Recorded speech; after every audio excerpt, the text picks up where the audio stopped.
Live from the Pathway Studios in Johnston proper. You are live from the Path.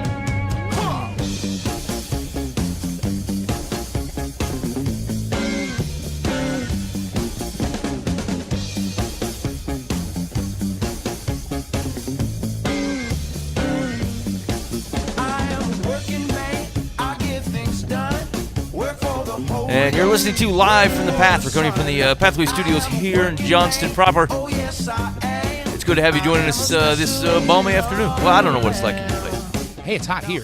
Yeah, maybe it's just... Yeah, it's hot. It is hot in here. Did you say balmy? Yeah, balmy, yeah. I know what that means, but it's just wrong, man. It's not the right way to say it? I don't like balmy. Dang, okay. All right, Weird I'll keep that in mind. All right, here we go. Hey, so, to be honest with you, I'm not quite sure what we're doing on the show tonight, and I'll tell you why. So, I was reading some articles today, like trying to look for stuff that we could do on the show, and I was telling Boova when I got in here, they all look stupid. I mean, they look dumb, and I don't. I'm trying to decide, like, is it because we've been doing this quite a while, right? And it's not like there's not a ton of interesting things to talk about in the world, but I get most of my stuff. So, like, I'll go to Christian Post and like the Christianity Today and Relevant Magazine, just try to get an idea of what a broad swath of, I don't know, Jesus thought might be happening in the world. Right. And for the life of me, I'm reading these articles. I'm like, dumb, probably heresy, dumb, survey, dumb. And it's like, what's the right way to describe this? It is a periodical of milk, is what it is. It's a periodical of milk, right? It's a bunch of people who, well, I'm not going to say that yet because I think it's part of my conclusion. But here's a question that I asked Boova before the show started. So if we look out at all the stuff that we've read and done and talked about over, say, the past 6 or so years, the question is, like, what are the common themes here, right? Like, either what are the common themes of what it's trying to describe about a Christian culture? What are the implications by the types of stories that are showing up here? Like, what is it trying to say about us or Christianity or America or whatever? Through some of these stories. And, like, can we come up with some kind of broad themes here and then evaluate, like, is this an accurate picture of what American Christianity is or what following Jesus looks like or the things we're actually struggling with, or are there caricatures in here? Are these facades? Are these false pictures? Are they exaggerated pictures? Like, what are the themes, okay? So we're going to spend a little bit of time on that today, and we're going to see where that takes us because, I mean, hopefully it should end up in a fine synopsis that changes the world. That's the plan. And then after that, we got some Dear Life in the Path. And then here's the deal. If all's right in the world, I'm going to let you out early. Okay? Yeah. You can get some of your time back. Use it proactively. Talk to your wife. Something like this. Buy some flowers. Here's the deal. Clean the fridge. Clean the fridge. You don't clean the fridge very often. That is the truth. Take it all out. I mean, and take out the sliders, take out the mustard, take off the bars of where you keep the milk or whatever it is, and you scrub that thing down. That's the truth. You think that you won't notice the difference, but I mean, you will shamelessly admire the inside of that fridge for the next 3 weeks. That, and there's a chance, depending on how dirty and gross it is, there's a chance your food will taste different. Like, that's true. Like if you have a real grody fridge, right, and like you haven't cleaned that thing out in 10 years, or actually you haven't cleaned that thing out since you bought it, there's a chance that there is some funk on your veggies that you thought was just what carrots taste like, but you are incorrect. Carrots are delicious and sweet naturally. You have a funk that's in that fridge. Clean that out, bleach it out if you need to. If you need to take the drawers out and soak them in hot water overnight, no one's going to judge you. It's your own home. Yeah. But seriously, clean that thing out and there's a chance your food will taste better. Yeah. The laundry and cleaning out the fridge is the same thing. You take your drawers out, you scrub them down before you put them back to use. That's the deal. Oh, man. I can't too. Every time I've probably cleaned the fridge, I don't know how long have I been in my current house, maybe 7 or 8 years, 7 years. And I think I've cleaned the fridge maybe 3 times. I mean, full on taking everything out. And I swear, every time I clean the fridge, I get about half an hour into it, and I think, who the hell is buying molasses? Where are we getting this molasses? And why does it always spill? Yeah, why can't it? Like, it pours out slow as nothing when I want to use it. Okay, you could catch it as it opens. That's up. right. It flows like a river in there. And then here's the thing. Of course, there's no evidence of molasses. So something is tag team with something else in there, come together and decided to hold firm. So I got a razor blade in my fridge trying to get stuff off the bottom of it, or a paint chisel, or something else. Yeah, when you can start carbon dating the barbecue sauce that's at the bottom, there is a problem, and you have not cleaned it in a reasonable amount of time. You're taking off the food puddles in geological layers. There's like a topography to the bottom. I'm pretty sure this is sandstone. No, sweetheart, that's mayonnaise. I eventually get the razor blade because you start. Man. I got a steel wool, or we have stainless steel, right? So I'm scrubbing stuff off, and you can tell like that's like layer number 3. These things came in shifts and lodged here and formed like a canyon. That's the broccoli they go visit it like twice a year. Man. Hey, look at that. That's nasty. So when you were playing guess that condiment, don't taste it. Just don't do it. Hey, okay. One other thing on the fridge though. For some reason, there is what is it? There's like always one potato that I feel like has lived in there for 10 years. He's the ancient of the potatoes. It's got a whole potato plant over it. But he's everybody else is like shriveled up and died, and he's holding court with a beard and a staff somewhere in the back of the crisper. Some ancient sage potato that's just hanging out. Like you could never get rid of me. Oh, that's the truth. I'm always afraid he's like the Jim Jones of the potatoes. Like they all died, and then he watched it all and said, "You know what? Nope. Yep. I've got 10 eyes, and I saw them all folk die." Exactly. I think I'm all right. I don't need to do that. All right. Hey, in case you landed on the wrong podcast, you're listening to Live from the Path. Thanks for hanging out with us. So big question, Bubba. Yep. It went 6 years, I think, maybe 7. Yeah, I think closer to 7. Maybe longer. Who knows? I'm not keeping track of stuff. We've been picking up articles, looking in the news, and saying, hey, what are people talking about? Slightly relevant to Jesus culture. All right. And so the question is, are there any big themes here, big synopsises, common threads that we can take away from these years and years worth of stories as I look upon them today and think stupid. Right. What do you got? All right, so you go and then we'll trade them. List for list or one by one? One by one. Okay, so the first one that I have that I've seen for years, and this rears its head differently and in different manifestations, but the concept of how do we as Christ followers turn our perceived morality based off of our religion and our following Christ into laws, okay? Yeah, okay, yep. And when that ultimately fails, how do we react? Right.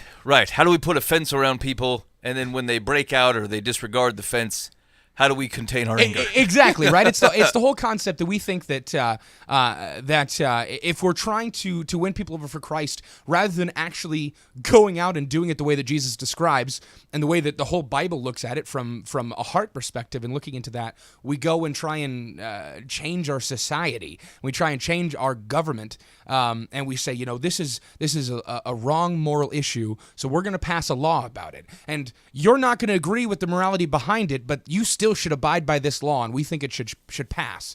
And then ultimately, when that fails within our society, which so often it does, how do Christ followers react? How should we react to that? And was it a problem in the first place? Was it an issue that we were tackling, that we were trying to take the lazy way out, which I'm able to say that I think it's the lazy way out, where we are saying, rather than going and winning the hearts of men and women of the world and hearts of men and women in our society and truly speaking to them about Christ and living that out for them to see, rather than doing that so that it's transformative within them, we're going to do something to where we're passing legislation so it is transformative within our government and our society rather than its people. Yeah, so I would agree that there's the consistent theme across articles and I think fairly within the culture and within the church is false wins. Right? The wrong definition of what a success is. Mm-hmm. Hey, did I tie a man's hand behind his back so that he doesn't steal? Win. Right. And only did I tie his hands behind his back while he was in my presence. Right? Or when he was around someone long enough to be ashamed of himself or whatever, mm-hmm. Right? It's a win because there are 500 people in our church. It's irrelevant that 50 people have been baptized and 30 of them actually know who Jesus is, right, and have changed, something changed about them. Yeah, it's a false win. It's this person agrees with me most of the time, and I think they might vote for things that I want, so I'll vote them in, right? Even if their core basis is corruption. right? Like it's a false win. It's not. It's not a win. It's like we're settling.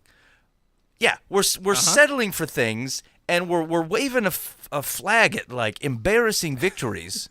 When we know how amazing and transformative God is. Yeah, right. Ooh, but Buva, so that's the prime issue, right? We degrade the understanding of the greatness of the good news that passes and the Savior that dies for it and the God that brings it, because we're willing to settle for crappy, shifty, shallow definitions of things so that we can wave a banner to who? The Almighty who freaking knows the difference? Right. Who will look at it and say, it's not taking up the cross and following me. That's, I don't know what that is. Yeah, that's getting Rome to stop crucifying. Yeah, right. Like, and that's not ultimately fixing any issue. And you're absolutely right. Ultimately, what we're doing is we're belittling the work of God, and we're belittling the power of God by saying, God, we believe in you. We wholeheartedly want to follow who you are, at least on paper, and we really want our society to look like you. But we're not willing to believe and agree and live out the fact that you are powerful, you are transformative, and if we really want to affect something, you're the best way to do it, but we're going to throw that to the curb, and we're going to say the best way to do it is on paper, on a bill, and through Congress, or through whoever we elect into office, and in some way, shape, or form, that's going to change us better than your ability to take over people's hearts. Yeah, so the real struggle here is that some of these things are at a core, a basic Christian morality, which is otherwise beneficial for the world, carte blanche, right? So to the extent that I don't want people killing each other, and I think that we should have laws that restrain that, and we don't have people making off with other people's property, both Hammurabi and the Lord Jesus agree, these things you shouldn't be doing, okay? So, I think the Christian worldview is beneficial. I will vote for it. Like people that are acting consistent with the Bible, absolutely. Right. But the thought process, we've abdicated. That's the shift, right? We've abdicated the thought of putting our time and effort into altering the societal morality as if that implicitly is, as if that makes disciples, right? So if I want to keep a man from harming himself, and I support laws that do that, people from destroying themselves and destroying other people, I'm for that to the extent that it buys time that we can otherwise, help them hear good news and see their lives change, right? But like it is the imbalance of effort. It's the imbalance that pushes to say, like, you don't change the world to the good news of the legislation. You change the world to the good news of Jesus Christ. However, I support legislation if it retains a man's property and livelihood and life long enough so that he may yet hear the good news. Right, exactly. There's nothing wrong with supporting good legislation, and I don't think that's the hair we're trying to split here. Like, that's nothing that's a problem. And I think that it's good that that there are wholesome people that are trying to make it so that our government and our society and our legislation system follows in line with good moral tenets, and I think that's a good idea. But when we let that be our outpouring of our work within Christ versus the actual outpouring of the work within Christ of affecting people and affecting change for good from the perspective of Jesus rather than human legislation. I think that's the hair that I am willing to split. And I think that we're not even splitting hairs. That's a huge difference. Yeah, I would agree. And I think the core of that is does it have its place? Is there a functionality to it? Is there an important function for those things in our society? Absolutely. But when we're that is where we are wholly invested, or even majoritarily invested, to see the world change around us. How often am I? And here's the deal: I'm not a door-to-door evangelism dude. I have trouble. There's people that have success on it. Maybe my mind needs to change on it, but like I have trouble seeing that it's effective because we'll call those wins because I put a knocker on your door, not because you actually follow Jesus. Right. However, how much time did you spend, lobbying for a candidate or for a party or for a bill or put a sign in your yard or whatever? Again, that's actually just as much of a false win. I think you have as much ability to convince someone else to vote for, Chuck Johnson with a sign in your yard as you do to convince them to love Jesus because you put a sign in your yard. Right. But in either case, where's your balance? Like, where are you actually finding hope in? And I don't mean just desperate hope because your political play didn't work. Because that's usually what we do is like, I voted for this person, everything's going to change, everything's going to be great. And then when they get in office and things don't change and aren't great because it's the same power corrupts power, And then you go, well, at least I have faith in the Lord Jesus. Right. I'm like, you wouldn't have been in this despairing mess and put all your hope in the wrong spot had you got the balance here right. And I mean imbalance, which is balance more towards, the shift is more towards Jesus, less towards other things. But understand that those things have their place in a life of following Jesus. Okay, so I would agree with that, Bova. Okay. I think that's true. And we can't get that right, and then we don't know how to, it's feast or famine, right? Either Right. things are going the way we want, and we're like, yay, we finally stopped those bastards who are doing the things we hate. And then, 3 years down the road, now we're like, look what those bastards did to us. We're suppressed, and we don't have anything to do with ourselves. Constant self-victimization. It's the internet. Okay, so here was mine. Here's number one on my list. All right, let's hear it. Which is the implication of the stories that we read is that no Christians in any station of life know how to live that part of life at all and never have, except for one hipster somewhere who has access to the web. Oh man. Okay. Okay, so I've seen that. We see that way too often. People have so many questions and so many failures in weird places, and I think ultimately, if I can draw what a possible root of the problem is, I think we have a culture of believers that are not willing to use their resources correctly. To be really lame about saying that, I mean that from the perspective of, first off, if you're going through something in your life, there's a chance someone else already has, right? Right. And whether that be from an instruction perspective within the Bible, that the Bible does talk about things, and I get that the Bible does not specifically mention like Twitter, and we don't know how to deal with abortion clinics based off of like specifically what is in the Bible. Yeah. We can still draw from what's in that book on how to live life. We can still draw on how to do certain things, at least set up a funnel of, does it hit this roadblock? If so, get it out, and if not, great. And does it hit this? And then we don't use our resources correctly within. There are people who are believers in Christ that have gone through things that we are currently going through and probably know how to deal with it, and we can't figure out how to just go, hey, I'm in a place where, I've got 2 daughters and I don't know what to deal with this because they just started dating, and I'm a dad that I've never been through this.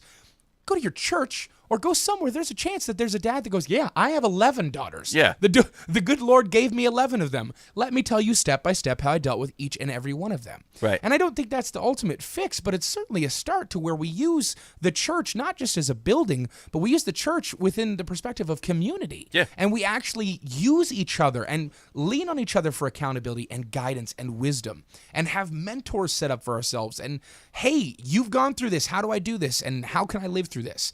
It's this weird thing about how we think that because we're saved by God means that we have to have this all figured out, and it's somehow below us to ask for help or to seek that out, when God's book is all about instruction. And I mean, huge people within the Bible are constantly like, hey, learn from this deal, learn from this kind of stuff, teach me your ways. David has Psalms that talk about just teaching. Right. Use your instruction, teach me your statutes, all this different stuff. And I think we are failing ourselves by not reaching out correctly to try and figure this out. And ultimately, then we have this culture of we can't figure out how to live life. Right. Yet we are going out and telling people the good news of Jesus and how to live life, but yet we can't figure out as a society to live any part of it. No, yeah. It's, so, it creates an opportunity where, I could see a title that says 7 things you're doing wrong as a dad, and I might be able to buy into them. Like, you know what? Maybe I am completely failing as a dad. That's the core of not having not using our resources, not reading the Bible for wisdom and letting it change your life, not using the community around you, is that you can actually be convinced that someone has written an article that explains to you that you might have been doing everything wrong, even though you look around and there's no actual evidence to any of that stuff. But I should change everything I'm doing. Right, because if I go back through the articles that we've even talked about in the last 2 years, I might be able to say, okay, I don't know how to live in my 20s. I do not know how to be a dad. I have no idea how to be a husband. Luckily, this guy's got 7 ways to solve that problem. Yep. I don't know how to make disciples. I have no idea how to explain people about the death of Jesus, and I got the facts all twisted up and ganked up, and I can't say it right.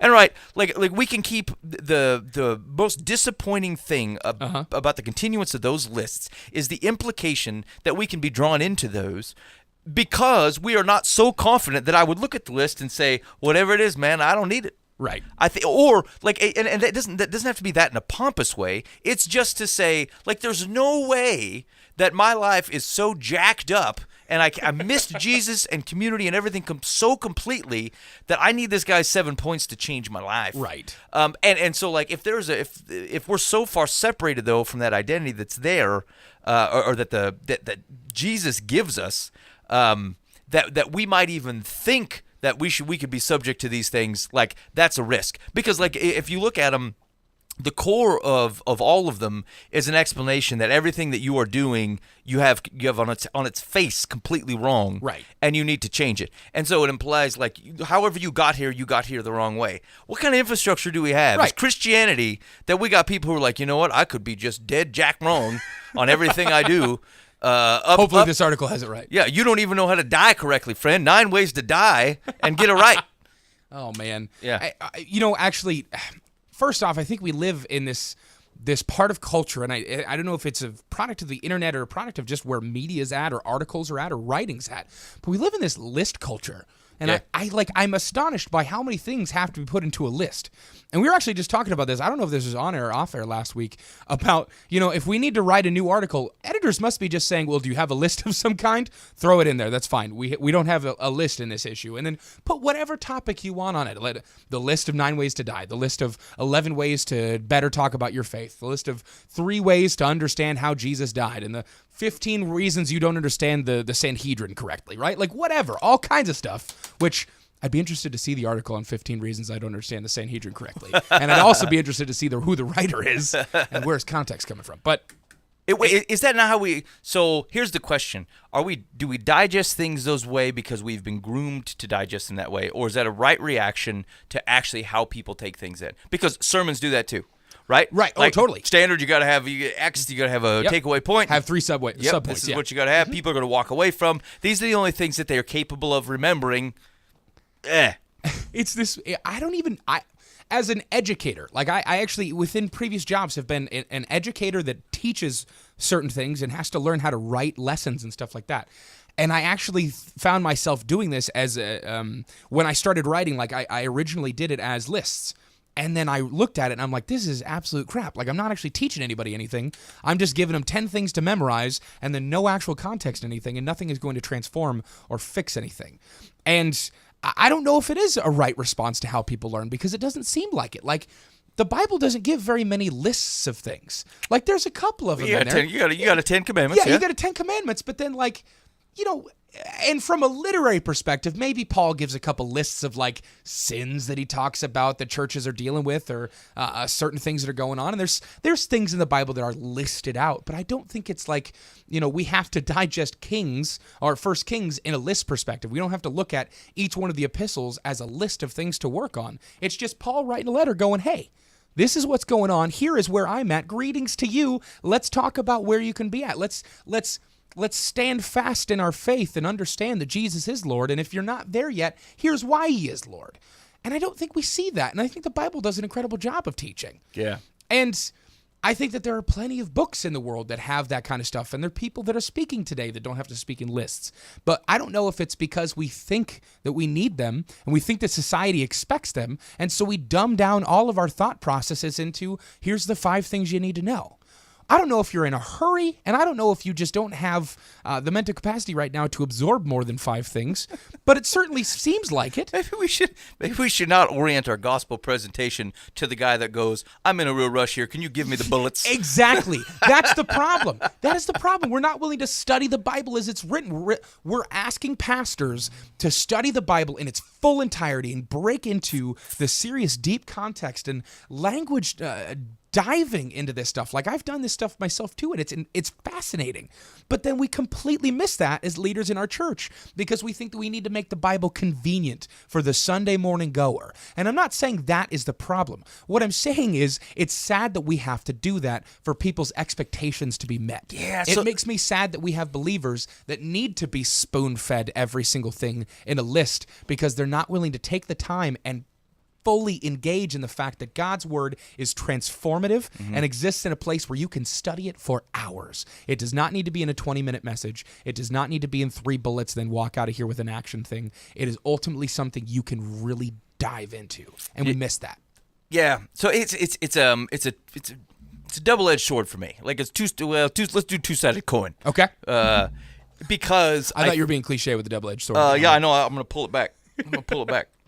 I think it's a two-sided coin because I think we are like that. People do think and they do remember things. It's the way brain stores things. Yeah, it's selecting. It's webs, right? Like connections and webs and things, right? It's not actually lists. It takes more effort to memorize bullets and memorize facts than it is to create a chain of things of which these weave together. As a matter of fact, most of the people that you know that they have on TV that do memorizations and things, like they're not memorizing direct things. They're weaving things together in a story so that their brain has a way to tie it all together, right? Yes. So frankly, oftentimes bullet usage or three main points are substitutes for bad storytelling. Now here's the deal: the Bible is good storytelling. Amazing. It's very good storytelling and unique storytelling. Mark tells stories differently than Matthew tells stories, differently than even the purpose and reason in which Luke tells stories. And John's a wild storyteller. I was going to say, and then John. He's a wild man storyteller. And so I get it. The word became flesh. The Bible does employ packaging of things. Oh, totally. Like Paul will continually come back to an argument, right? Like argument, and then he goes, "Hey, here's a list of rebuttals," and then he comes back and then rebuts those, and then comes back to the main point. But even those aren't bullets; those are still wiring, Right? Right. In fact, one of the strongest things that people take away from is attempting to prove something wrong. Like if I say, "Here's the true thing," how can that be true if X, Y, Z are true? Right? And then people are like, yeah, how can that be true? And they put even 10 seconds worth of thought into it, and they're not even thinking of anything. It's just their mind is churning for 10 seconds on that piece, and it starts to tie things together. Yep. Do I think practical things, practical sayings, proverbs? Certainly, absolutely. Right? Sermon on the Mount's full of them, right? And so, like, can you walk away with things like that? Yes. I think we got to be careful about dumbing down a message as if people can't do it. Like that's a teaching problem to me. Right. And it's one of the things that I've learned. So like, and I've said this a few times, but just to kind of reiterate. So like I started recently in a smaller church setting teaching kids and adults at the same time under the very idealistic premise that the children can handle it. And like we do just like we read Bible, I ask questions. We talk about the passage. It's straight scriptural exegesis. I tell almost no stories. Like we just talk about Bible stuff. The story's already there. Yeah, right. They're there to speak of, right? And so what's interesting is that the kids have totally lived up to that. And I am surprised but not surprised because my thought process was like, are we limiting children by treating them as if they are only capable of understanding certain stories in a certain way? Like when you go straight through, we had to breach topics like circumcision and menstrual bleeding and all kinds of stuff. And there's you have 2-year-olds in a room. There's some heavy stuff. Up to 16, 17, right? Plus adults.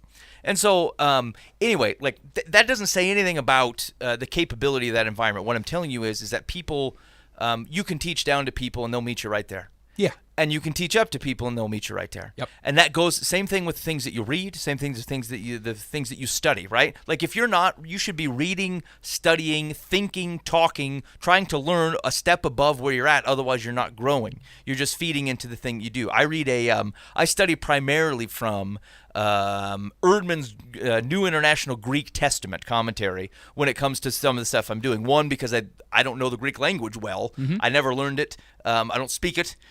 But I can get to the heart of the words to try to make sure you're reading it right? But like that's above my pay grade, man. Like I can't read that and be like, oh yeah, I dig on this. I know all of this, right? I have to work it. I have to look the words up. I have to check the lexicon. I have to compare it, make sure it's being rendered right, and make sure I don't take any like stories from it and then extrapolate it simply because I like the way it translates in this way versus another.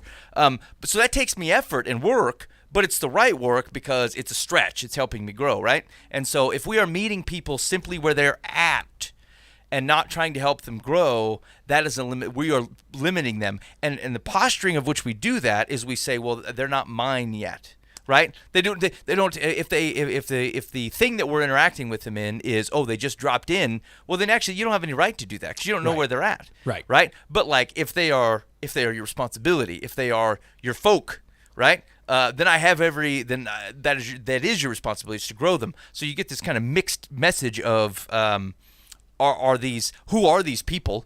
what are they coming in here to learn? Mm-hmm. What are they doing here? Where are they at? And then if I yank too far, will they bail? Well, I mean, maybe, but like, it's your job. Yeah, you it's kind of our have to job, pull. right? Yeah, you're called a shepherd. You're meant to be leading people. Yeah. Leading people gives the connotation that there's somewhere to go. Yeah. Yeah, exactly. You're right. You're going somewhere, because if you're just going to stand around, you're not leading. You're doing a hacky sack. Yeah, nobody wants to do the shepherd that's sitting there and has a bunch of sheep around him all the time, but then you come back 10 years later and the sheep are still in the same spot and the shepherd's just in the center. Right. That is not a leader, and that is not a shepherd. That's a guy that hangs out with sheep. Right, and discipleship is the same way, right? So totally. if you look around the people that are around you, one of the things I'll tell you is like there's things that I share with guys, there's articles I might post, there's things I'm reading. I expect out of 10 guys, I expect 5 to read it, I expect 2 to understand it. Yeah. And 1 probably to disagree. And so I think that's fair. and so but 2 years down the road, my numbers are better. Yeah. Right? My numbers are better. And the one guy that disagreed with me is now disagreed with me very well, very articulate. He's got things that he's thinking through. He's helping shape that I am approaching Scripture correctly because of how he's reacting to me. That's an awesome thing. That's right, right. And so the point is that like, is that they're growing, right? And then wherever I'm at, what am I following so that I'm also growing? That's a discipleship issue. And so there's not a seat, there's not ever a chair in discipleship and pastorship and eldership. There's not a chair. It's still the walk. You're walking. You're walking. Absolutely. All right, you're up, Booba. All right, man. So as I read my second one, it may just be a afterthought to my first one, and I'm willing to read another one if I have to. Okay. But, a theme that I've seen that this may just be how people are acting or how people react to certain things, but it seems like we have, as a Christian culture, we have this misguided thought that within this country, that America is God's specific kingdom. Okay? And we have this weird sense of entitlement with that statement that if Christians as a whole, or at least in majority, American Christians believe that America is God's country, we have a problem there, because then that says that we are in the right and we need to stay in the right, and it's not about taking care of things here, it's about getting everyone on the same page as us, which is a problem, which is completely untrue. America is not God's kingdom. The people that kind of blindly claim that America was founded on Christian beliefs and all this different stuff, like, I get the thought process behind that, but there's certainly some things that go against that, like, straight up statement in and of itself alone. But it also, I think it's lazy. I think it's totally lazy to say that, America was built on people that had good Christian values. Well, that doesn't mean that this is God's kingdom. That doesn't mean that America, the United States as a country and as a place is God's ultimate goal, and that there's not other stuff happening around the world and there's no other places to be. And I think that we have Christians that are following, and we have Christians that are writing articles from this perspective, that America is God's kingdom, so we need to A, look at ourselves better, and B, look at everyone else differently. And then it's not about winning people into the kingdom of God, it's about winning people over to American ideals.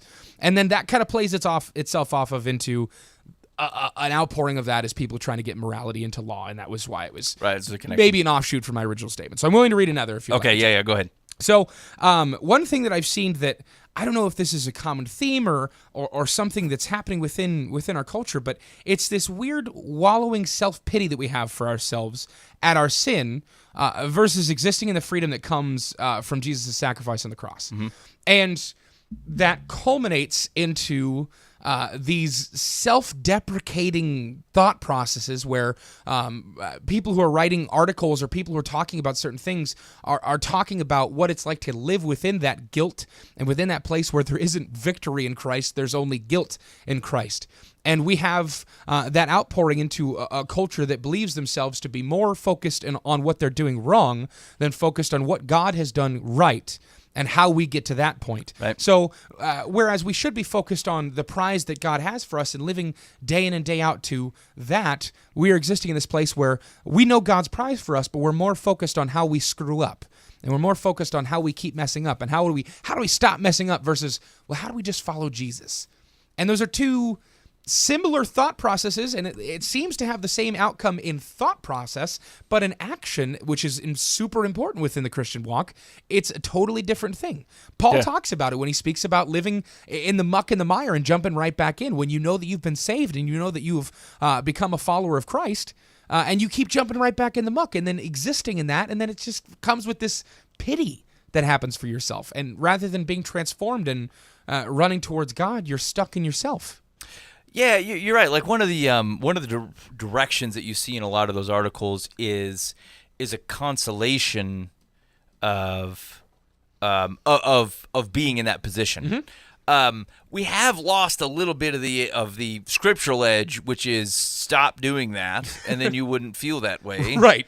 What do we? So we're going through Hebrews, right? Yeah. And so like there is a tension there where Paul's like, knock it off. You became like the Israelites. Sure, they followed Moses out, but then they were blind and they got denied the promised land and they got denied the rest, and they're not going to be able to get it.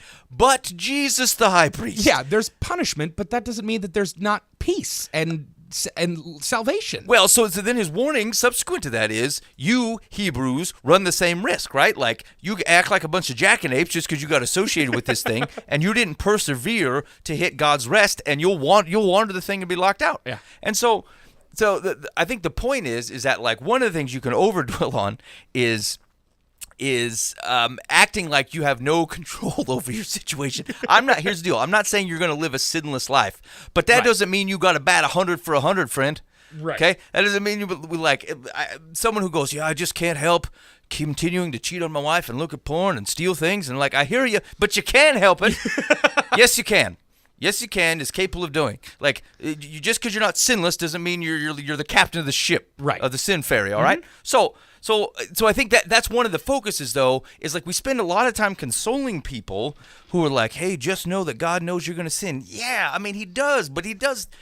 Like the Bible does tell you to knock it off so that you don't feel this way, so that you are not living ultimately counter to the identity God gave you. He says, this is you, this is where full joy and like living fully in the identity that I've given you in Jesus Christ, you get that if you do these things. When you act like this, yeah, you're going to feel like crap because you're not living consistent with your identity. And you're going to feel that every time, and you should stop it. And like as opposed to calling people to more consistent with the identity God gave them, we like to console them kind of in their space and be like, oh, just know that everybody kind of does this. And go, oh, good, everybody's freaking miserable. Right. Excellent. And in our consolation of people for this, we are putting this cheap like lacquer on this crappy identity. It's a false win. It comes back to false win. It really is.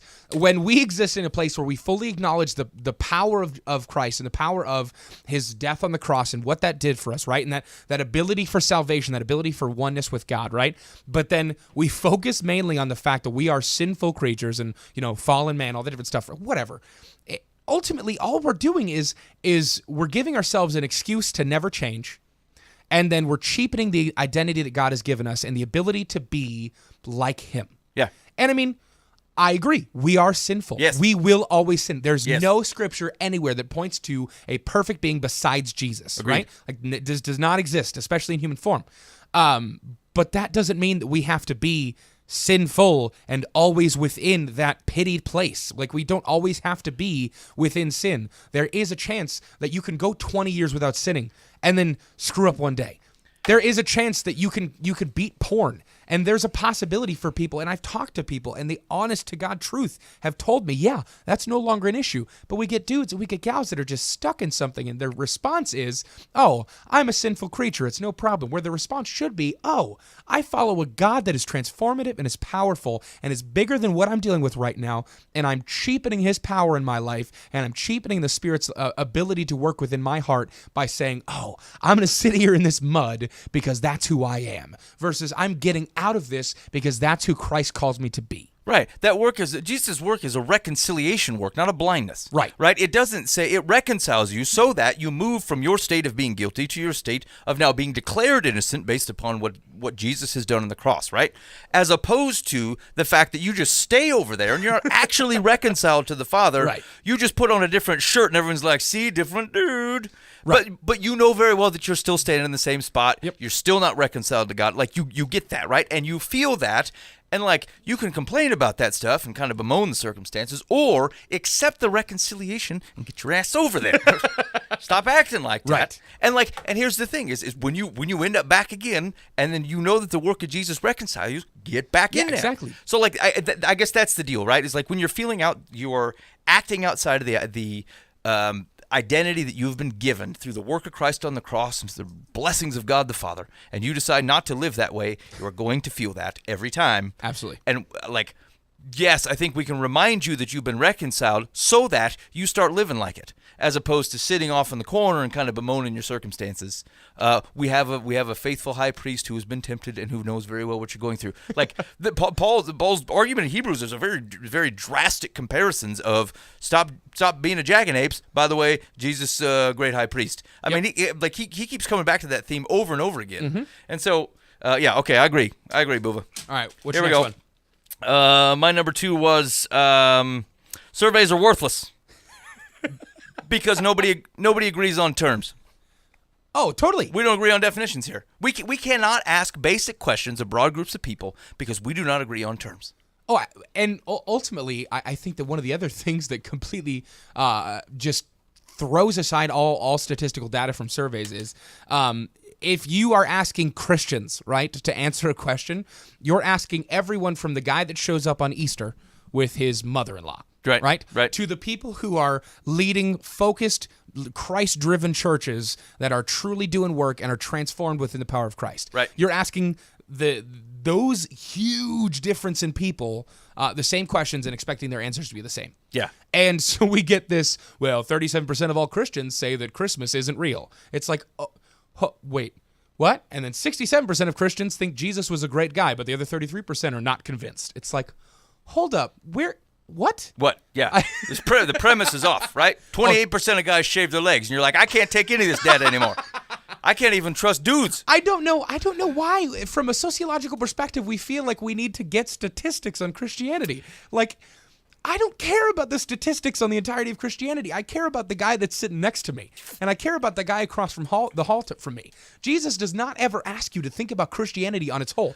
Second off, he never says the word Christianity, but he's not asking you to think about your religion as a whole and wondering, hey, I wonder how all 10 million of us are doing. How's the team doing? Exactly. How's the kingdom on the work? Jesus never asks you to be the coach of the team. Like, he's never once said that. He expects you to be on the court doing the work. That's all the guy says to do, is live within the means of being a Christ follower. That is what he expects of you. It is never about how are we doing as a team. Right. Yet, statistically speaking, we try and figure that out. We want to know, sociologically, what are Christians thinking nowadays? I don't care. I want to know what Jim across my hallway is thinking, because maybe he does or doesn't know Jesus. But either way, I should probably figure it out. Yeah. And then I can move on to the next person that God puts in front of me. It's a diversion, really. Like, to the extent that we think, we look at broad principles and we say, oh, we were at 50% 10 years ago, and now we're at 40. Now we better get on it, as if you weren't supposed to be making disciples 20 years ago. Right, our work is reactional versus anything else. We only need to put in enough discipleship work to move the needle back up above 50. Exactly. Hey, we're doing the right work. We're at 55. Everybody 100, then get back on the street. We got more work to do. It's ridiculous. And so here's the deal: is I find those surveys interesting, like broadly more from a sociological perspective than I do from there's no motivation to them, right? I don't say, oh, hey, we're going to do X, Y, Z, right? But like, if we can't agree on terms like who's a Christian, or hey, are you a Christian? Do you believe in basic biblical doctrines? No. Can we agree that you can't have sex with a lamp or something and have it not be a problem? Well, I suppose if I'm a Catholic, 20% say sure. Lamp looks all right. Like, if we can't agree on terms here, the questions are worthless. Right. Like, and so if you want to read surveys for the reason I read them, which is because they're just interesting to me and people are fascinating and flabbergast me, go right ahead, right? But if you are looking for any type of bellwether or motivation or reaction to say, hey, we're winning or losing, that's completely unhealthy, and we just need to stop that. Yeah. That just needs to stop. I want demographical data on how I should run my church, or how I should run my ministry, or how I should be talking to people about Jesus. I get your motivation behind it. I understand that. But it does not matter, because ultimately the gospel does not change. The good news does not change from person to person. What it is you live out a life for Christ. You are focused on that, and you take people with you. You exist in a place where you're following him, and then people will follow you because you look different. And I promise you that is the truth. If you're wondering how to do this kind of thing on how do I talk to people about Jesus and all this different stuff, stop it. Figure out your own deal. Figure out how to honestly and earnestly follow Christ, and I promise you someone's going to ask you about it. Yeah, see, that's the thing, Boob. I have yet to have. Now, I could be wrong. I'm a young guy. I'm not lived in multiple circumstances, right? So I am certainly open for this to change in me. But I've yet to see blind idealism not work. I've yet to see like where you don't say things like, hey, who's our target? Everybody's your freaking target. Yeah. Whoever needs Jesus. Are they breathing? They need Jesus. They're our target. Yeah, like, oh, hey, I'm after kind of the young, millennials or whatever. It's like, well, what if an old man moves across the street from you? Sorry, buddy. I hope someone else moves here who cares about oldies. Yeah, I checked my demographic data. You're not in it. Sorry. Yeah. I mean, there's a church for oldies down the street. Good luck getting there, Pops. Oh, man. I would just love to see someone try and have that conversation with Jesus. Hey, you didn't notice Randy across the street? He was the 75-year-old guy that moved in, and I had him move in specifically across from you because I really wanted to talk to him. Well, Jesus, I'm sorry. Like, I was really focused on the youth at that point in time, and I had a lot of stuff going on in the inner city, and we were out in the suburbs. And he goes, oh, I didn't notice that you had an inner city ministry, and Randy was not important from across the street because he needed Jesus. He was an alcoholic and all this different stuff, and he had a tough life, right? And really could have used me, and I was really hoping you could do that. You should have had him move to the inner city, God. Like, that's where I was at. Like, Jesus, I was really working hard there. Randy just wasn't within that. I was spending all my time on the internet trying to understand the distinctions of Panama Red so I could talk with the millennials. You want the joke of the world? Frickin' Randy's on Panama Red because he got some hip problems. He could have helped you out with that stuff. And here's the thing. I love it.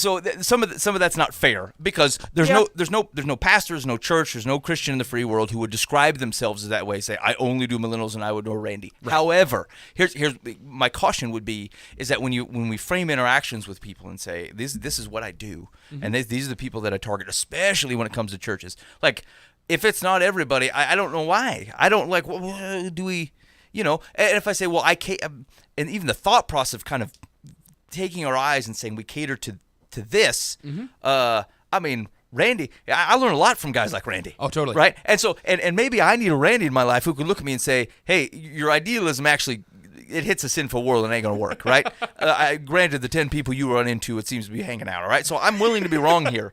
But you meet 11 guys, then it messes up. That's right. Then it all tails off. But like, I haven't seen people who are faithful in the means, and I mean all the means, and we're just open and say maybe it's Randy, maybe it's a single mother, maybe it's a whatever I run into in any circumstance that around. I'm saying that I'm open, and God will deliver folks into a willing heart that wants to share Jesus with them and watch the world change around them. I have not seen that fail yet. Right. And so it's just, like, maybe it's a lesson to learn, or maybe we can really be idealists here. Maybe the one time of which, like, the free corporate world can't look out and function on idealism, our government can't function on idealism, parenting can't even be idealistic. But maybe the good news of Jesus Christ can be taken at its core simplicity and taken out into a world and function under idealism that says go out and make disciples, and you do everything that is within your means and trust that God will continue to provide the energy behind it, the words behind it, the opportunity behind it. And you just have to be willing to follow that opportunity even beyond what you think is possible, and that's how you end up influencing more people than you could possibly believe that you could. Right. All right. Are you out? I have one more, but if you have one more, it's probably better than mine. You go ahead and do yours. I can't even read mine. Okay, fair enough. So one of the other the last real common theme that I've seen, and this is within articles and this is within kind of just the Christian culture in general, is it's this whole thought process of, well, God, who do we have to love? Right? Yeah. And so it seems to be, and it's kind of funny that I actually read the whole parable of the Good Samaritan recently, right? Yep. And it's the lawyer asking, like, who's my neighbor, when he says, love your neighbor as yourself, right? Yep. He goes, who's your neighbor? And then he tells the story about the Samaritan. And so, long story short, two dudes that you would expect to love on somebody end up walking on the other side of the road. The last person that you wouldn't expect it to do, which is a Samaritan, at that point in time, to those people would have been like telling you that it's the worst person you could have thought of. ISIS. Yeah, exactly. It's straight up ISIS. Yeah. That shows up and goes, hey, man, I'm going to pay for your wounds. Can you take care of this guy for me? And we're the Christian over here going, hold up, what? ISIS didn't do that. That's impossible. That's right. But it's this concept that, like, as a culture, we are trying to figure out the answer to that question. The whole love your neighbor as yourself. Who is my neighbor? Who do I have to love? And I feel like it's kind of sad that we're still asking that question. Yeah. Right? Like we are still trying to categorize what God's love looks like and how that outflows from us. Now I get the specifics of that question, but from a broad brush, like we figured it out. we have our answer that it's everybody. Yeah. And it's every single person. There's nobody excluded from that. Who do we need to minister to, and who do we need to love, and who do we need to take care of? It's everyone. If their heart is beating and they're a creation of God, we should care about them in some way, shape, or form, and probably work for them. Yeah. Yeah, so somewhere some Christian editor has got to get a stamp that just says everyone, and some guy's like, right, hey, I wrote 10,000 words to describe who we should shut up, everyone, punk. Next article. Right, exactly. 7 steps on who to love, everyone, stamp. Yep. How to love this person specific. It's like, just Now, shut up. So here's Stop the thing, though. So here's where the nuances come in for those, is like we look at a world, and we have no idea how to do that. Right. We're like, okay, no, I get it. I'm supposed to love everybody, but that guy hates me, and that guy wants to date me. That dude does, and I don't. And that guy did something really offensive, and that person thinks I'm an idiot, and that one hates my sister, and like whatever it is, right? And we say like, We rationalize the lack of love for everybody. how am I supposed to do it? You know, like we can't figure out what that looks like, and so the Bible speaks to it. Yeah. It speaks to it, and here's the reason. This is what's difficult. The reason we don't know how to do that is because we do not want to do it the way that we know it is to be done, right? Like, I want to be able to do that with the opportunity that I can otherwise, that he will learn his lesson, right? That he will not hate me, or that he'll reconcile with my sister, or whatever it is, right? Like, I want to be able to love somebody while retaining the option that they learn that all their ways were wrong, and will acknowledge that at some point down the road. They deserve, in my eyes. Exactly. So my desire for love, I'm willing to do it, except for there's a justice contingency that says, God, as long as I'm faithful here and love this person like you said, promise me that they will come to justice. And it's a real selfish, like shallow justice. That right. You are not the hand of God's justice. No. What you think is right is not what God is going to say in the situation. Well, yeah, and there are always things like, I want this person to personally acknowledge to me that they have done me wrong or thought wrong in life. That's what our version of justice. Our version of justice is I am validated as correct. Right. That is not justice, friends. No, it's not. That's not what it works. It's not in any definition what justice is. It's a selfish justice that we've come up with that feeds our ego and makes us right versus the other person being wrong. It's the same concept as you see within little kids that want their brother or sister to get in trouble because they did something wrong. And justice is when they get in trouble and we get to go, ha ha. Like, that's ridiculous. Yeah. You would try and teach that out of your kids, but yet you do it when you're 45 and you deal with your neighbor who always has his dog crap in your yard. And you want to figure out how to love on him, but let him know that that's messed up. That's right. That dog craps in your yard. It's ridiculous. God, I'll love him as long as at some point he will acknowledge that he did me wrong. Right, exactly. We need people to come back and say, hey, this is everything that I did wrong to you, and thanks for really loving on me. And it's like, no, loving on them is not for you to decide the justice of them. You are not judge, jury, or executioner. No. God exists in that, and maybe you should look at your relationship with God from the perspective of you're not trusting him to be just. Yeah. You're not allowing him in his way for you to love on them specifically and let him handle how that works at the end. Yeah. I will say, so 2 things from that. One, it is cool, though, when someone does acknowledge that they've done you wrong. Absolutely. And so it's an amazing feeling. I mean, put the think on that, and if you feel like you've actually, handled something wrong and you've not told somebody about it, I mean, it's nice.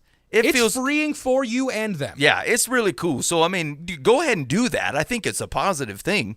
But, like, if that's your measure of justice, that's silly. Right. And I have noticed this. Like, there's been situations, even recently, where there are just people who, like, I know they do not talk about me nicely.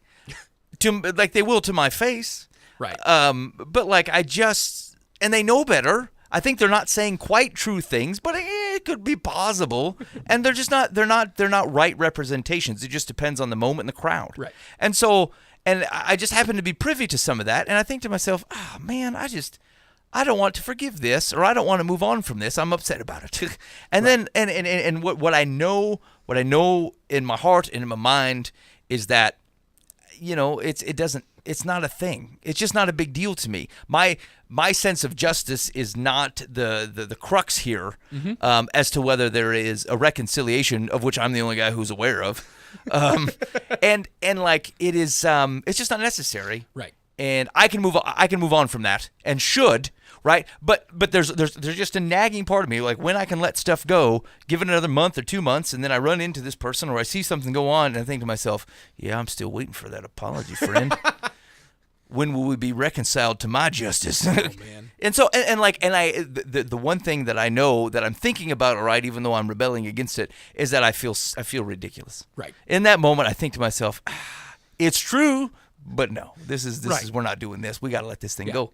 And so I get it; it's human, but that is why those articles perpetuate, right? Because we look at a world and we say, "I know I'm supposed to love them. I have no idea how." And if we are leaving a baptismal pool, friends, saying that we are going to follow Jesus Christ and we're committed to His kingdom, and we have no idea what it looks like to love people in a variant circumstances, most of which we share, thank you. Like, your understanding that you are wholly distinct from these people is incorrect, sir.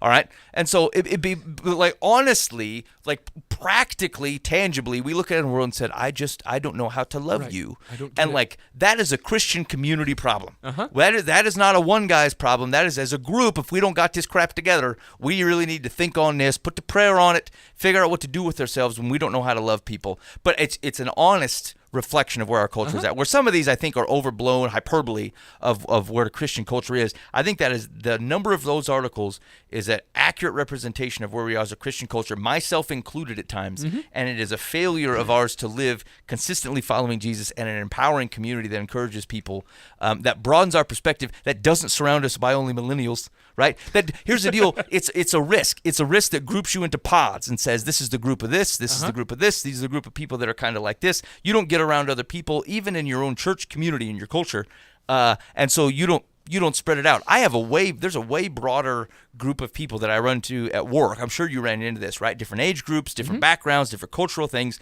right? Than you would at a church, because churches tend to be geographical. It's not really the fault; it's just where they're at, right?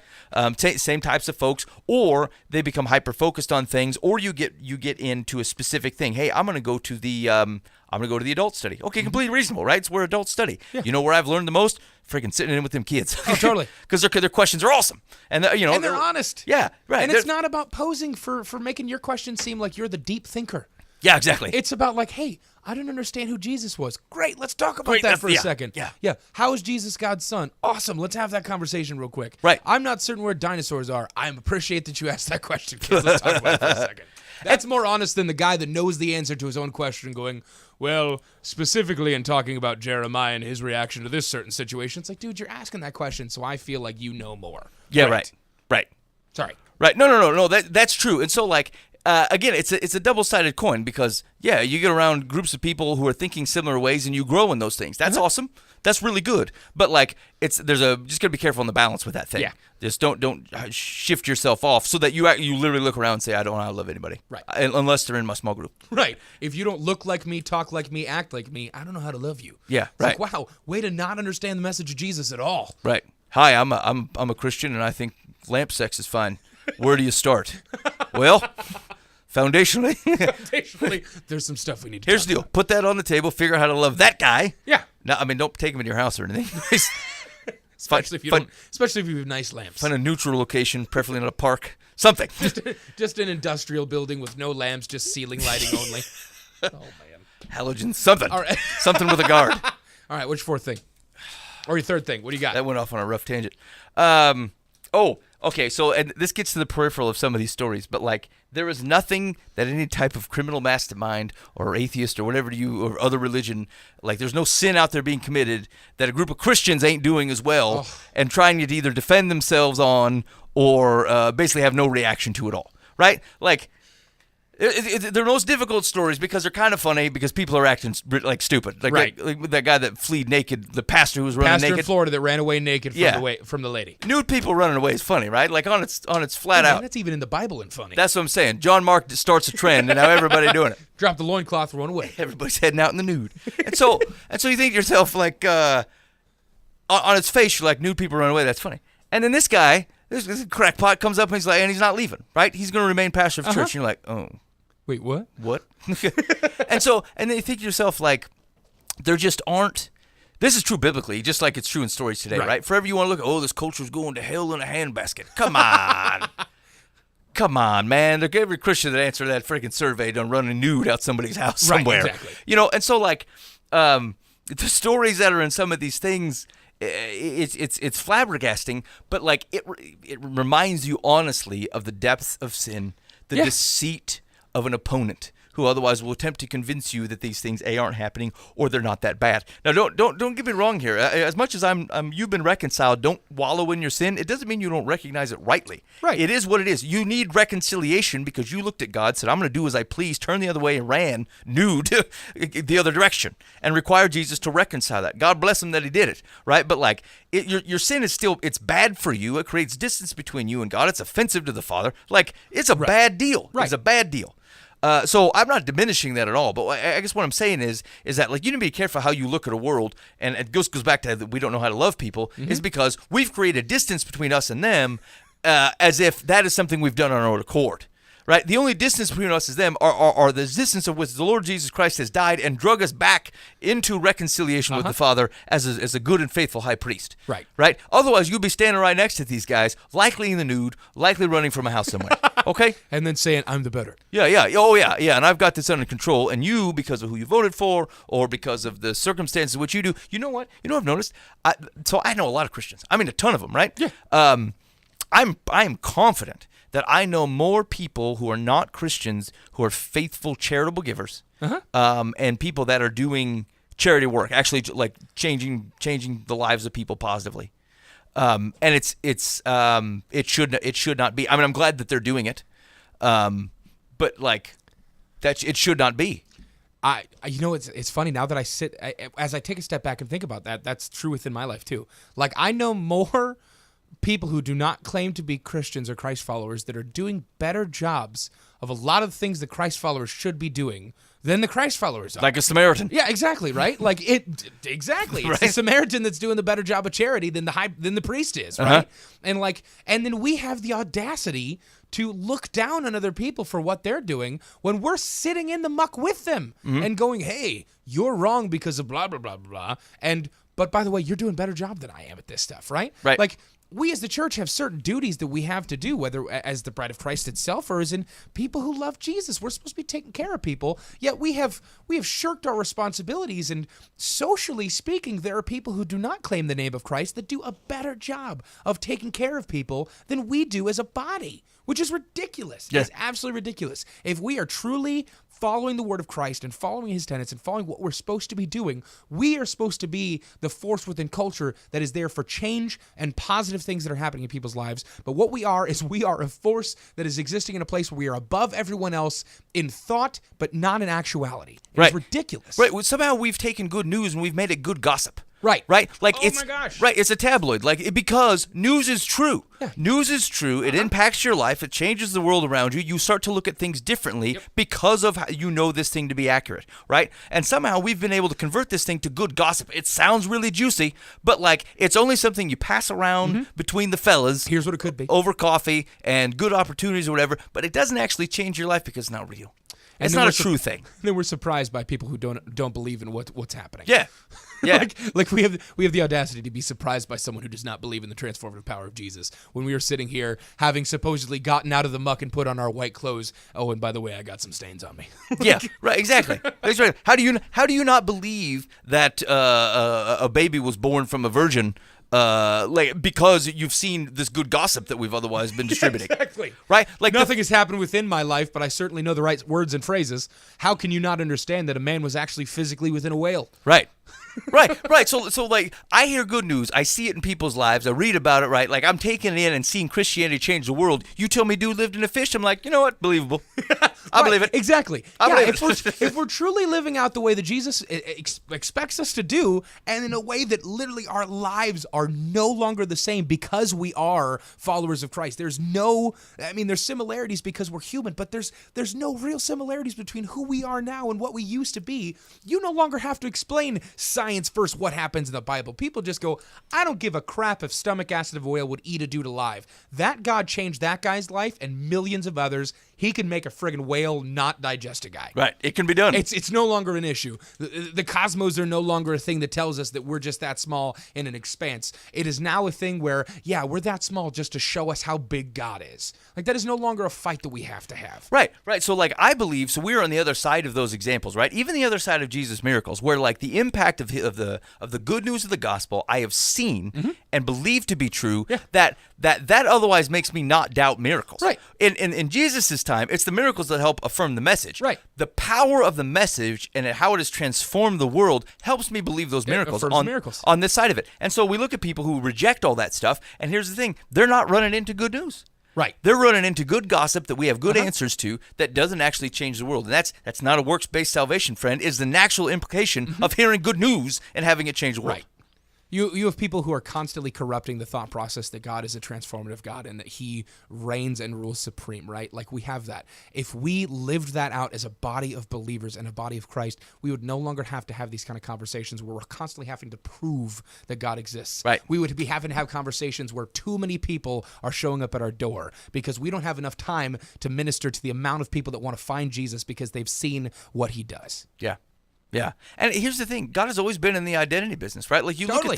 look at Israel, you could pick them out because of what they're eating, what they're wearing, where they're at on any given day, right? Yeah, what are they? Yeah, exactly. What are their clothes made of? Right. You can pick them out, and so he shifts that identity. Says, look, it's always and forevermore in Jesus. Okay, not only what he's done, but how he was, Right. what he acted like, the things that he said. You go do that and make disciples Exactly. of that, And you're my people people. should be able to pick you out. And because they can't pick us out because we're having sex with lamps and whatever business is going on and running nude from places. Exactly. And so you think to yourself, well, okay, gossip. Yeah. It's gossip. Yeah, at that point in time, we've belittled the gospel of Christ to be the same news as the news of Zeus. Yeah. Like it's just as believable. Zeus has the same transformative power as Jesus, and people that see only corruption within the church and only see people that are just getting this stuff wrong and that aren't living out an honest faith. And that's not meant to say that you have to be perfect for Jesus' power to be shown, but it's effort, man. Like it's honest and true believing and going further than that and changing your life. God's message and God's glory is transformative. It's not just meant to be a hear it and then, oh, okay, cool. No, it is meant to be hear it and what do I have to sell? Who do I have to give up? What parts of me do I have to give up to call myself a believer in the kingdom of Christ? And how many people can I take along with me because my life will never be the same, I will never be the same, and I don't ever want to be the same. Right. The New Testament is a verb fest. Oh, totally. I mean, it just is. Like, there's stuff going on, right? It's not butt sitting. Yeah, people are moving that entire part of the Bible. Right.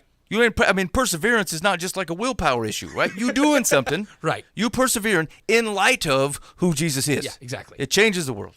All right. What All do we right, think? man. Have we nailed it? I don't know if it's 100% done, but I feel like it's close. So here's a broad reaction then, Buva. What are your thoughts? Do we feel like so we talked about this a little bit, but is there like a brass tacks of this thing? If there's I'm terrible at brass tack stuff, but here's what I'll say. I think if we Hold on a second. Why do people say that? brass tacks? Yeah. What's it a reference to? I don't know. You get down to the brass tacks. Like, is it a tack like a thumbtack? I've always thought of it like taxes and like monetary. But it makes more sense from a metallic perspective. Right, like you've got all the papers out of the folder, and so you're down to the brass tacks that held the folder together. Hey, that makes sense. Maybe that's right. Maybe that's right. I'll look it up later. I thought those were called brads. Let's get down to the brads. Then some dude named Brad is going to be like, yeah. Yeah, get down to the brads. All right, we're scraping the manila. Okay. The manila folder. We're scraping the vanilla here. If we move from a culture that call themselves Christians in name only and actually move towards a body of believers and doers of the word of Christ and follow the word, study the word, pray and act and actually get up and move, I truly think that we will have to have these same conversations over and over and over again about what Christianity is, what it's like to be a Christ follower, what it's like to live in the kingdom. If you have people that are constantly asking those questions but refuse to get answers to it, that's when we have problems. And that's when we have articles that hash out the same stuff over and over and over again for 30, 40, 1,000 years. But if we have people who are honestly and earnestly willing to take up the fact that they are a Christ follower and are a different person because of the kingdom that they call themselves a part of, we are now truly moving towards a place that's going after Christ and after his heart versus going after stupid and meaningless things. Yeah.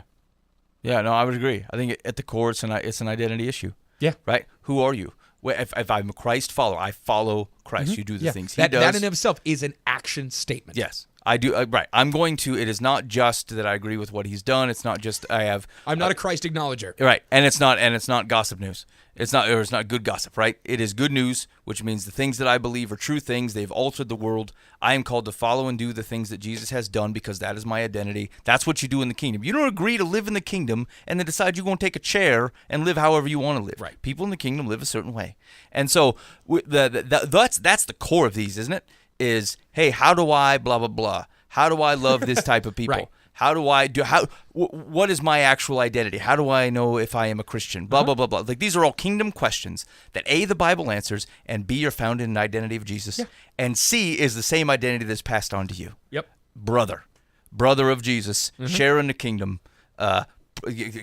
priests and kings. You understand what I'm saying? So like, so I mean, or kingdom of priests. That's what I wanted. Yep. So it is an identity issue. And like, yes, you will bail from your identity. Yes, Jesus has reconciled that. Let's not spend any more time on it than is necessary. Right? Acknowledging what he has done, absolutely. Spend all the time on it. But like, I guess the problem is that when we don't know who we are, we don't know what to do. We don't know how to look at other people in relative to who we are because we don't know who we are. And generally at the core of that is we don't know who Jesus is. And so we don't get to understand the identity of this passage. It's a simple identity issue. And if you think that is too either hyper-spiritual or too theoretical, I ask you, what was the whole system that God sets up with Moses? It is an identity issue.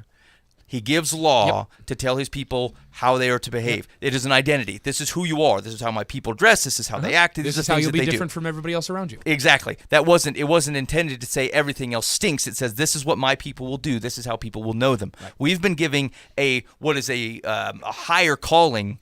It is not such a restricted responsibility, but it is an awesome undertaking, which is to say your identity is found in Jesus Christ. So we act, he came here as an example, you do what he does. He is in effect the new law, right? That's what you do, okay? And so like, if you can get that as your core framework, you stop asking these types of questions. It is where so we've tried this, right? It's not that we're not attempting this. What would Jesus do comes from this question. Okay, right? So what would he have done? Okay, but like we have a better framework for that, right? Like we know what he did. We've seen him do things. We've seen him react to people, and so I think sometimes we try to hyperlocate some of the things that were going on and over complicate some of the things that are going on around us. And so what Jesus did with these, yes, we're not Jesus, so it's going to be some trouble. That's what the Holy Spirit does. Is it helps you be more like Jesus. Yep, you're welcome. So ways to bridge this gap, get to know Jesus. Yeah. Read it. I mean, read this stuff, man. Just read it. Like the little kids. They love that stuff. Sinews together, not 5 bullet points. Read it through. Let them tell a story. Okay? Get to know Jesus Christ. And then you don't have to say, oh, what did that one guy say at that one thing that I looked up on the internet that one time? I love how that guy said it in his sermon. I listen to sermons all the time. I love that stuff. Same here. I love listening to people talk. Okay? But like, if it does not translate to you actually being able to think and know Jesus on your own, you need to bail from that stuff and focus. Focus for a while. Go ahead and pick up, read it, get the audiobook. I don't care. You need to know Jesus because your identity comes from that. And then once you get that stuff down, you're going to know how to live. And the Holy Spirit will help you do those things. Jesus says, I'm sending a helper. It's to do that very same thing. Because God goes, hey, I send you an identity. It's to be like Jesus. And you go, I can't do it, Lord. And he goes, I agree. That's why I'm sending this helper. I think that's the Manila. I think that's the brass tacks. All right. Cool. All right. What do we got? People need advice here? Yeah, we're on a freaking roll. Stay away from that lamp. All right.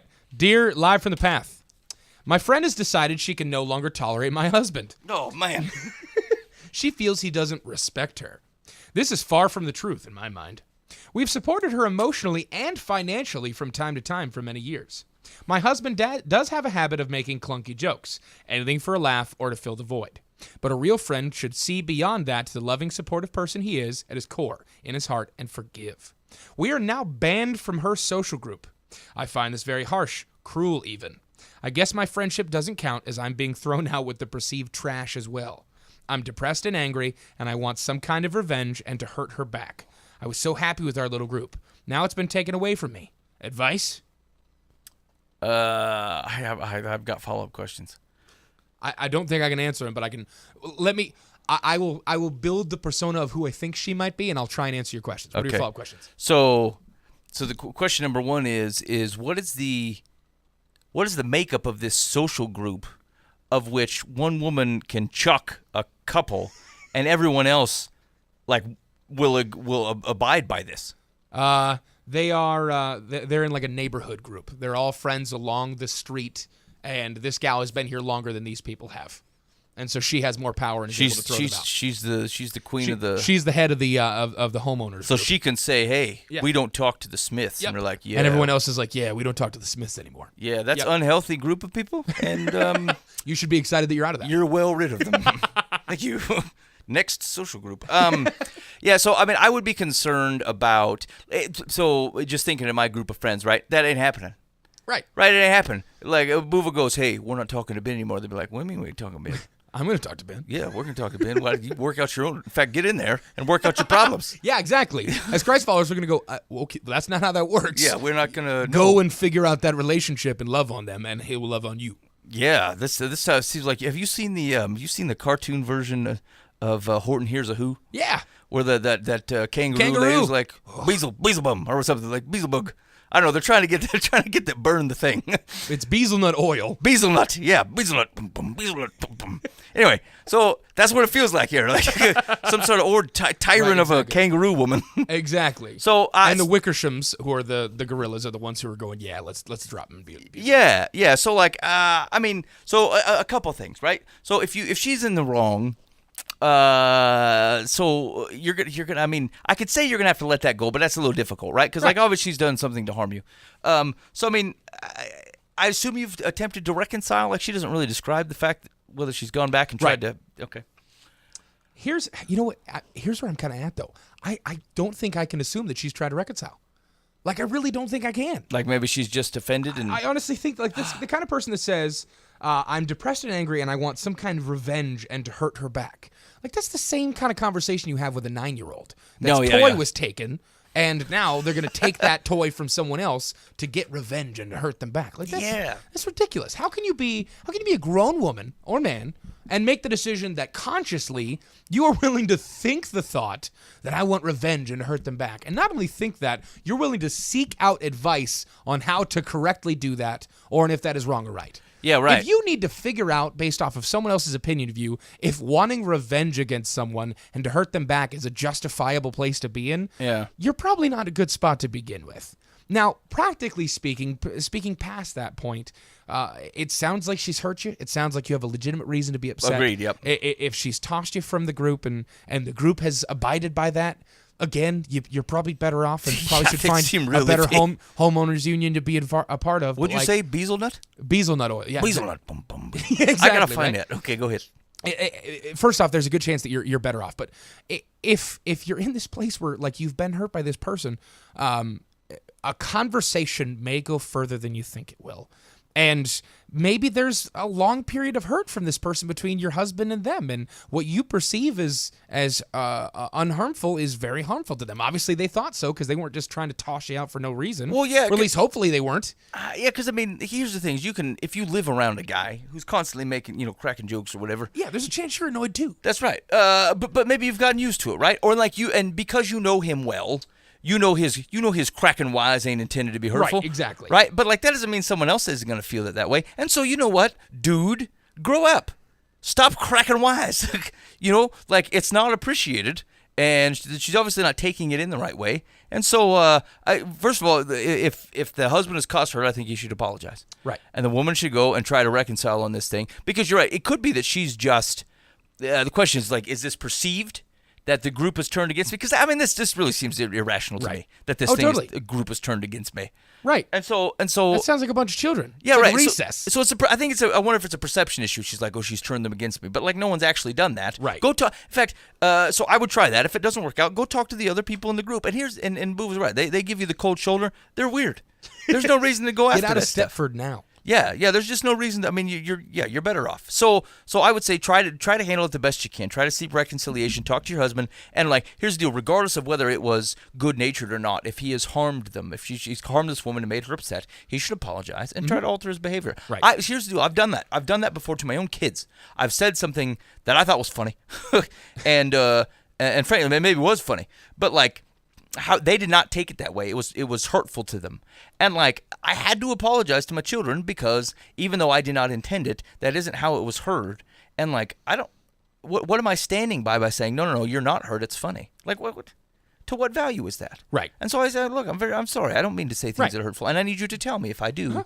I don't intend to do that. My perception was different than yours. I apologize. Yeah, and I'll work to do better. I recognize that was hurtful, and I'll do my best. But you tell me if it's hurtful because I don't want to leave it that way. Yeah. And so I would, unless your guy's an idiot, right, or a dunce, like if your husband is caring enough as you say he is, if he's confronted with the fact that hey, your jokes are a little bit too much. You should probably stop. Like, okay. And just because you help someone out financially does not give you the ability. I love every time someone to brings wisecrack. Anytime someone brings up financial things, unless it is a specific seeking of advice about a financial situation, they're just bringing in financial perspectives to boast their own argument. Yeah. Like, that's all it is. Stop talking about what money you gave to somebody to make you the moral high ground. That is not how life works. Agreed. All right, what is the secular? So I'm going to give you what secular says from my memory because my phone just died. But ultimately, what secular offered was, yes, retaliation is probably not the right way to put this. Okay. Try and have a conversation with the person who is throwing you to the trash, the perceived trash, excuse me.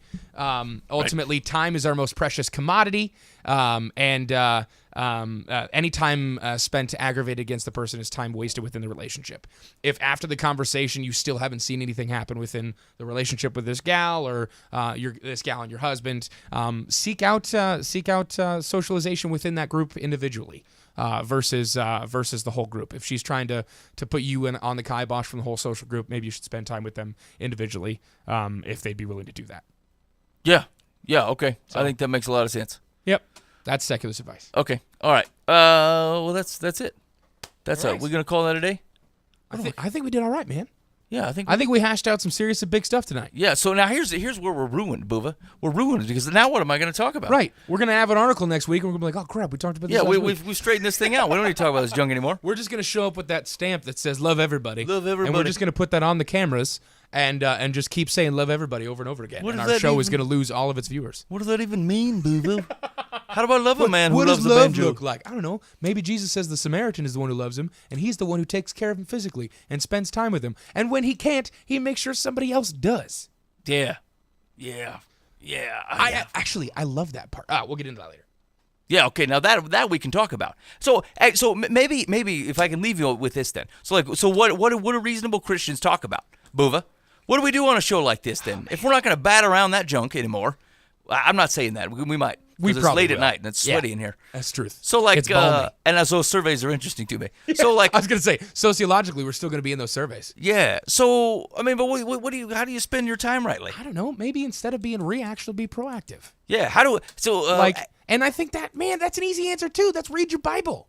Yeah. That's being proactive. Just because I'm not currently $100,000 in debt and I'm not divorced and I don't know what it's like to have 10 kids doesn't mean I can't read about that stuff in the Bible and figure out how to do that now. Right. Well, somebody is in that situation. How can I help? Yeah, exactly. Yeah, I mean, here's the deal. Be proactive in your faith. Stop reacting to everything that happens to you and take a little bit of time every day to figure out how things can go 10 years from now. I don't need to be on fire to know that it would probably suck to be on fire. Right. I might as well prepare for that and learn how to do stop, drop, and roll now. Yeah, I agree. And we were talking about this after the show last week. Maybe the broad thing to say is all right, if I believe good news changes the world, in what way should it be changing the world and how can I get in on it? Right? These are opportunities, man. I say, hey, look, the world's supposed to change. It's not supposed to be this way. Then change it. Right. Get in on that stuff. The good news changes the world. It transforms it. And as people see that, Jesus brought a tangible. I get it that his final kingdom establishment is the thing that people debate, right? But Jesus walked. I mean, the man was doing tangible things and expected tangible things out of his kingdom in addition or as part of spiritual truths. Let me put it that way. And so look out of the world and say, what does good news do to change the world and how can I be a part of it? And how can I share it with other people and watch it change? And never leave out Randy. And quit ignoring Randy. He's got some venom already in his basement. All right. Thanks for hanging out with us this evening. If you have, I don't know, you had a multitude of reactions to this kibosh of a show, shoot us an email, info@livefromthepath.org, or hit us up on Twitter. It's @livefromthepath. And on Facebook, hey, we're a few likes away from 500. Woo! Get us there. Yeah. I mean, that'd be all right if we could cross that bridge. I don't know what that does. Hey, we are getting close, though. I looked... we are about to hit a major What are we YouTube hitting? milestone. What are we hitting? We're close to 1 million. Yes. We're gonna throw a party. Yeah, like that'll be. It'll be that creepy party where we have the picture of me sitting under a disco ball again. Do you remember that picture? Yeah. Oh, I was yeah. sitting in the corner underneath the disco ball alone at our 100,000 view party. Yeah. Yeah. I mean, that's. I'll bring 10 disco balls. I'm saying that's rough times. We're gonna have to rent out, get some disco balls or something. Man, that's huge. Okay, yes. Yeah, Support so- Live from the Path on all social media outlets. Yeah. So where is that? Hold on. I was gonna look and see where we're. Our actual number? Yeah. Hey, man, that'd be kind of... Do we get some from YouTube when that happens? I don't think so.